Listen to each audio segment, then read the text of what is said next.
Hello, my name is Brylan, and I hope you are doing well.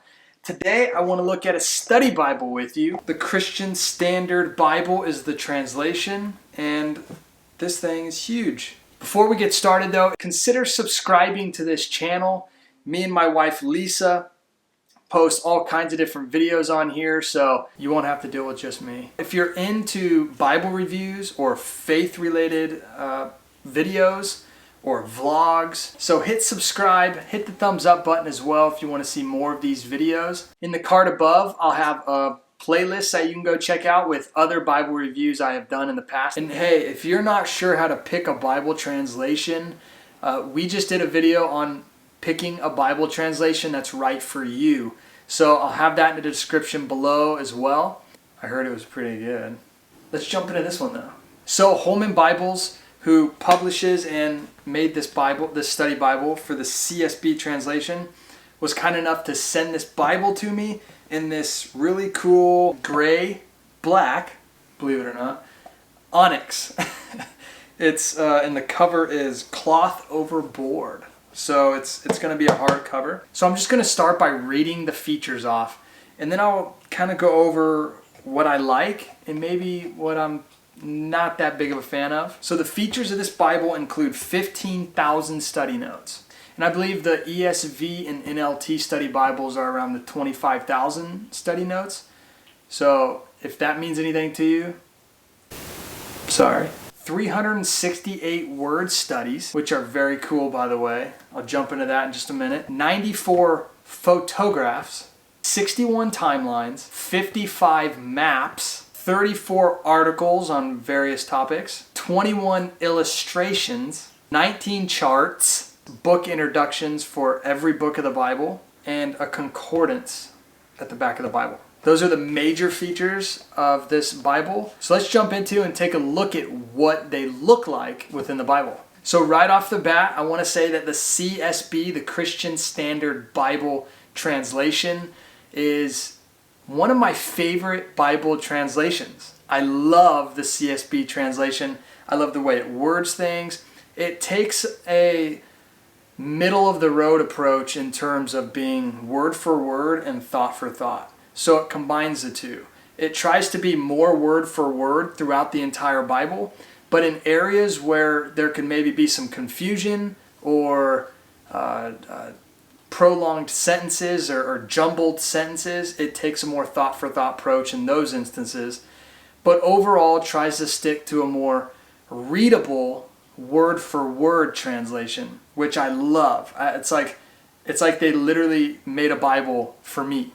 For this study Bible, the CSB Study Bible, it has again 15,000 study notes. So with the 15,000 study notes, I would say that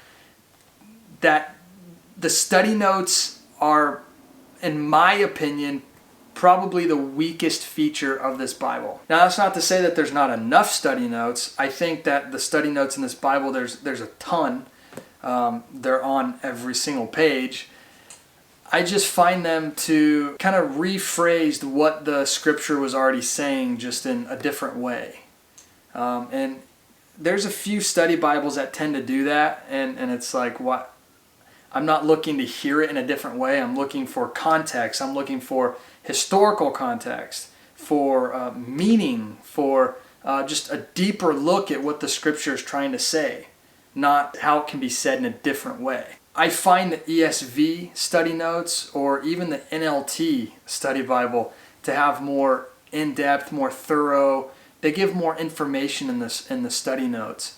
So I would say the study notes, again, they're like in the middle. There's a few spots where I found, that kind of helped me, but overall, I hate to say it. I hate to say it because I love Holman and the CSB Bible, but it didn't wow me. Next are the word studies. There's 368 of these word studies throughout this Bible, and I would say that the word studies are actually really cool. They give some cool context to the meaning of certain words that stick out in passages. Not only does it break down the meaning of the word and what it meant in ancient times, but it also gives some cool features like the Hebrew pronunciation of that word, the CSB translation, the uses in Proverbs, so it gives how many times that word is used within Proverbs. Say, like for instance, this word here is evil, and I would have never guessed that pronunciation based off the way it looks, but it shows the word and the Hebrew word, and then gives the way you pronounce it, and then it gives you how many times it's used within that book of the Bible, and then how many times that word is used throughout the entire Old or New Testament. But it also lists the verses where that word is a focus. I find the word studies in this Bible to be very, very interesting and overall a cool feature. So next are going to be the photography graphs that are within this Bible. The photographs in this Bible are very cool. You get a little look into parts of the world where the Bible took place and where a lot of these events took place, and I find that fascinating. I am a huge visual learner. Getting a visual look at some of the tombs from that time and the wilderness, and even just some of the crumbled buildings. The pictures in this Bible are awesome. My only complaint was that I wish there was a picture on every single page, because again, I just love seeing that kind of stuff throughout the Bible. And it's not really a complaint, I was kidding. Next is the timelines, 61 timelines. Of course, timelines are always cool because you get a look at the order at which events occurred, and that just helps piece everything together, which is never a bad thing. It just gives context, which is extremely important. When reading the Bible, the timelines are helpful. They're not the most in-depth timelines I've seen. Again, I think the NLT Study Bible has some pretty sweet timelines because they're all colorful and they have like little graphs in them, and they're just really neat. And the timelines in the ESV Study Bible are maybe a little more in depth, but I don't find that the CSB Study Bible timelines are bad in any way. I think that they're a good feature and extremely helpful. Next are going to be the maps. I think the maps are very well done. Some of the best I've seen in a Bible. They're basically a pumped up version of the maps that you would find in the back of really every Bible. And that's not a bad thing. It's very cool. And they're placed in appropriate places throughout the Bible to give you more context of where things took place on that particular part of the globe. I find them very, very tubular. Okay, and then another one of my favorite parts of the Bible is the illustrations / reconstructions. And they basically illustrate or reconstruct certain things in the Bible that you would hear about. Like one of them was an old boat that they would sail in, and that's very neat.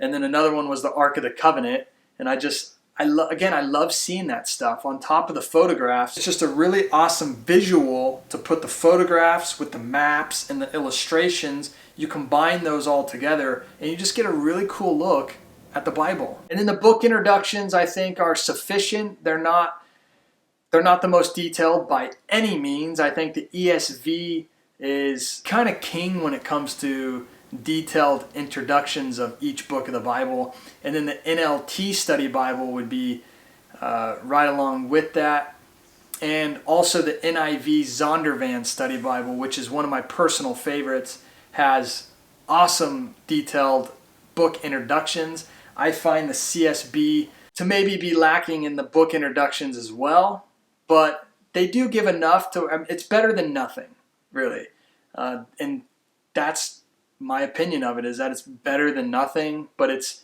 not as detailed as a lot of the study Bibles you'd find on the market. The Concordance is a concordance. So this is a double column Bible with center column reference, which I like. My favorite types of double column Bibles have center column references. I'm not particularly a fan of the side references or the bottom references, so the last feature I'm going to touch on for this Bible is Jesus' words are in red, which I'm a fan of. It's a nice feature to have, in my opinion. It's just cool being able to see the words of Jesus, just clearly, what Jesus spoke in red. So my overall thoughts on the CSB Study Bible are, I love the translation.